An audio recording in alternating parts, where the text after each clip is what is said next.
I became a Zonai from Tears of the Kingdom. Here's what happened. So, quick backstory on this video.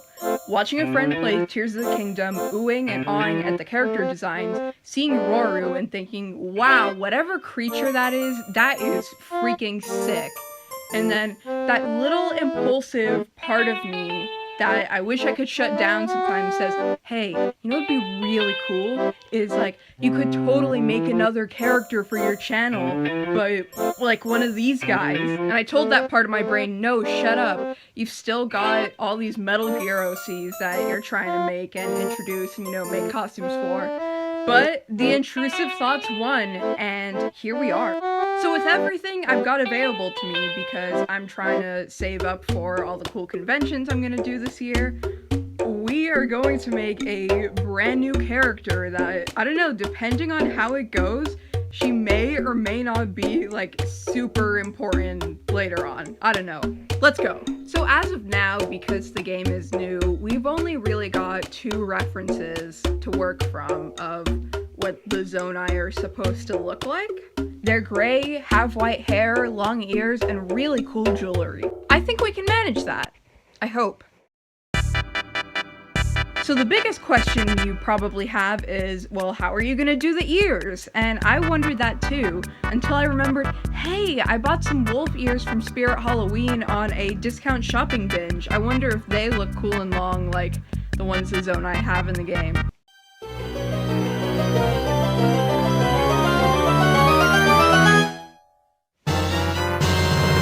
They're a lot shorter than I remember them being. We're gonna need to talk about the costuming, because I'm pretty sure Zonai don't wear My Hero Academia t-shirts. I'm sure there is something in my closet that these guys would probably wear. Nope. Nope. Definitely not. I wish. Wrong installment of the franchise. Really miss her though. The eventual decision was this really nice velvet dress that even comes with a free crystal attached to it. Hey look, it's even got pockets for when you want to pull out your Dark Link action figure and show it to everyone. Because we've all been in that situation before. So, we got the ears, we got the outfit, we got this cool ring, which I totally think looks like something you'd find in Tears of the Kingdom or Breath of the Wild. Now it's time for the actual hardest part, the makeup. So I think I'm gonna use a light amount that colors it gray, but you can still see the markings. And to organize it a little bit better, let's do the markings first and then plan the gray face paint around it. Something that immediately stuck out to me as having the Zelda vibe was this really beautiful liquid lipstick from Anastasia Beverly Hills. The shade is called Requiem. And here we are. I think that this is a really beautiful, obscure color. Blue is such an underrated color for your lips. Now we're gonna do some fun little patterns on the eyes with this ColourPop BFF Cream Gel Liner. Wow, that was a mouthful. And I believe the shade is called Kicker, and it's this really nice sparkly silver. I have an extremely unsteady hand when it comes to makeup, so I basically just followed the natural lines of my eyes, and I think it looks nice.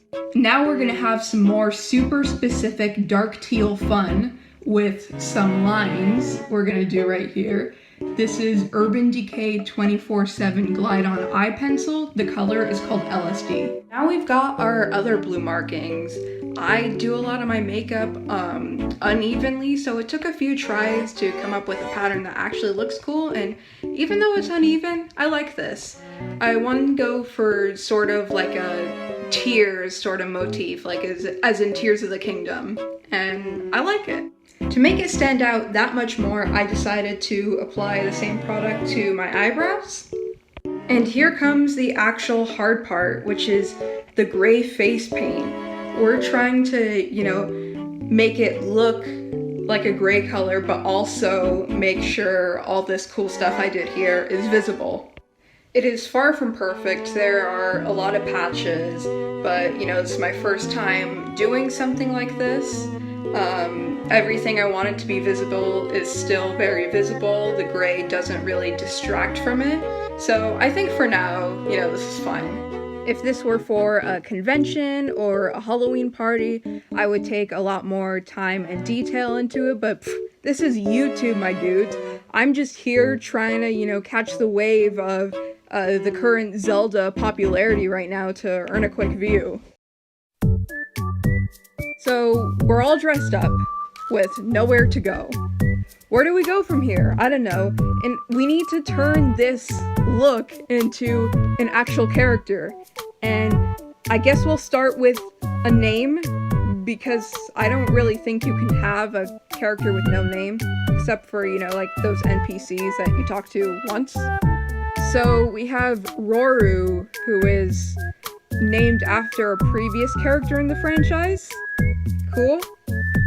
I mean, I'm not too sure about doing that, because, imagine if, I don't know, let's just pretend you're Impa or something, and this thing with ears walks up to you and is like, oh, hi, I'm Impa.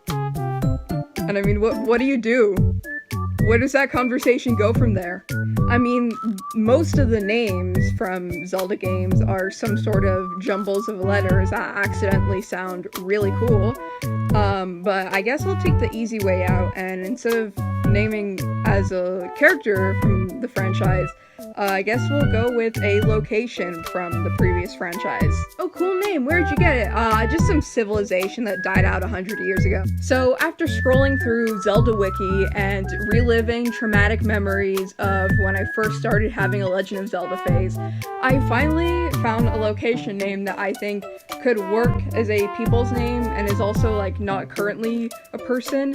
So I really like the name Lina for this character, which is the capital city of Labrina, where Oracle of Ages takes place. And I know you're probably like, why'd you choose that one weird Game Boy one everyone forgot about? And I'll tell you why. It's not because of the game, because of the frickin' comic book. Oh my god. Y'all, this is so underrated. The entire Zelda manga as a whole is incredibly underrated and was a huge part of my childhood, but Oracle of Ages and Seasons, it's so good. So, why not pay tribute to one of the most forgotten, Zelda story arcs? So, yeah, we have Lina. She's a Zonai. No personality. Why was I created? Hello, I'm just here now. So, as for personality, let's think through this.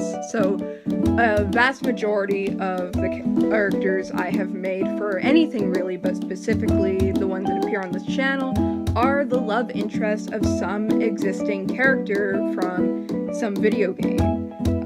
There's no one in Breath of the Wild or Tears of the Kingdom that really catches my eye, so, and any other character I create that is not shipped with someone is automatically aromantic asexual, so that takes care of that. So, I had to sit with myself a little and think about, what are your experiences in the Zelda fandom?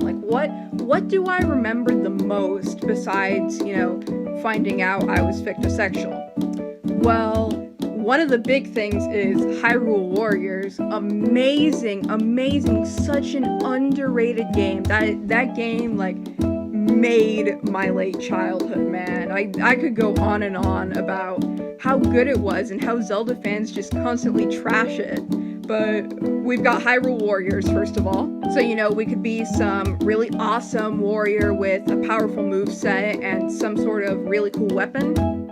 I don't really have any really cool weapons that could realistically belong in the Zelda universe and don't belong to some other character right now, though.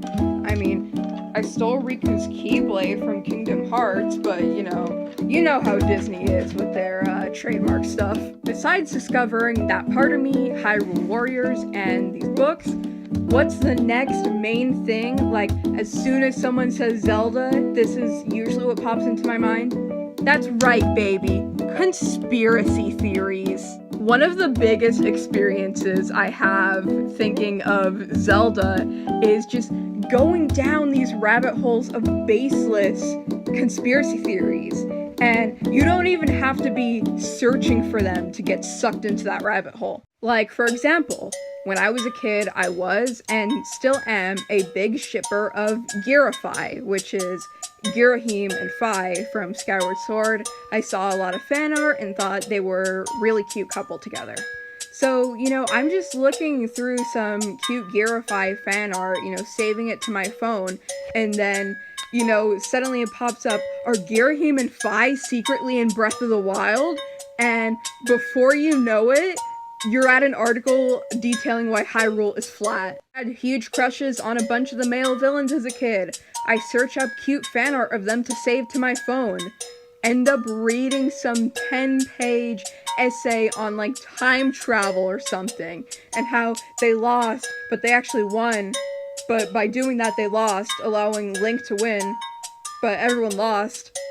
And I lost the game. So what does that have to do with turning myself into a Zonai? Well, that's gonna be Lina's entire personality. I mean, for the time being. I mean, she's just a joke character right now, but Mars was a joke character, and I'm already writing a screenplay about her, so go figure. Lina is the in-universe equivalent of all those crazy Zelda conspiracy theorists. Like, Link goes up to talk to her, and she's like, oh, hi, Link. Did you know that Kukos are actually government drones to spy on us? I mean, or whatever the Breath of the Wild, Tears of the Kingdom equivalent of government drones are. Hi, Link. Did you know that this pumpkin soup that you're eating will actually make you a slave to Ganondorf forever? Hi, Link. Did you know that Princess Zelda isn't real? You're all living in a simulation and your whole life is a lie? Seriously, guys, I found something a while ago about how Breath of the Wild is Link living in a simulation that the Sheikah tribe made. I am not freaking joking. Lina is just out here living her best life, spreading the falsest information you ever could. If she was a real person that had some sort of social media account, I guarantee you, day one, she gets banned for fake news. Maybe she'll say something helpful about Zonai technology and then be like, hey kid, Hyrule is flat. And then just carry on like nothing happened. So yeah. Lina the Zonai, everybody. Let's give it up for Lina the Zonai. This has been a surreal experience. I don't even know how to describe what went on in this video, but who knows, Lina might make some future appearances. I don't know, maybe end up having some lore or something. And, maybe we could transform ourselves into some other fantastical video game species. So, thanks everyone on my journey to become a Zonai, and then, just be a normal person again. Well, as normal as I can be.